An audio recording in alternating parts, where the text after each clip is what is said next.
Radius 20 centimetre है, angle जो है वो 90 डिग्री है। मुझे area of corresponding major segment निकालना है इस सर्कल का। मेजर सेगमेंट का मतलब ये ऊपर वाला निकालना है। दो तरीके होते हैं निकालने के। मेजर सेगमेंट निकालने का ये वाला पार्ट, ठीक है, ये मेरा मेजर सेगमेंट है, मतलब इस कॉर्ड के ऊपर वाला सारा पार्ट। तो मेजर सेगमेंट को निकालने का दो तरीका है, area of circle minus area of minor segment. एक तो ये तरीका है। दूसरा तरीका ये होता है कि आप क्या करोगे, एरिया ऑफ मेजर सेक्टर निकाल लो। अब मेजर सेक्टर का मतलब है आपने ये वाला पार्ट निकाल लिया, ये यहाँ तक का सारा, उसमें आप क्या कर दो, एरिया ऑफ ट्राइंगल कर दो, तो डायरेक्ट आंसर आ जाता है। ये सब करने की जरूरत नहीं पड़ती है, आप समझे मेरी बात। बट मेजर सेक्टर के लिए एंगल 180 से बड़ा लेना है। तो अगर ये 90 है तो ये वाला कितना होगा, 270 डिग्री। वो आपकी मर्जी है, जो सा मर्जी यूज करो। तो ये बढ़िया है ये वाला यूज करना, ठीक है।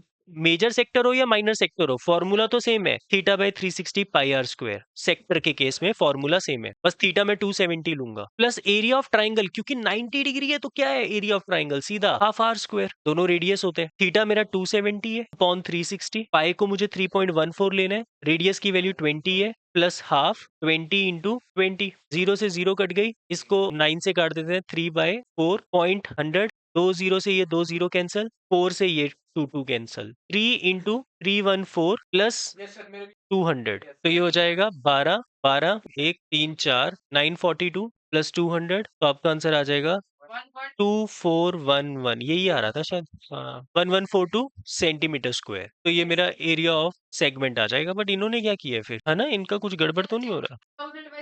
अरे भाई ये लोग रेडियस 10 सेंटीमीटर ले रहे हैं। ये इन्होंने ना, देखो क्वेश्चन में दिया हुआ है 20 सेंटीमीटर, बट जब सिंप्लीफाई कर रहे हैं, सोल्यूशन ले रहे हैं तो 10 सेंटीमीटर ले रहे हैं, तो इसलिए गड़बड़ हो रही है। अरे भाई इन्होंने गड़बड़ की है ना।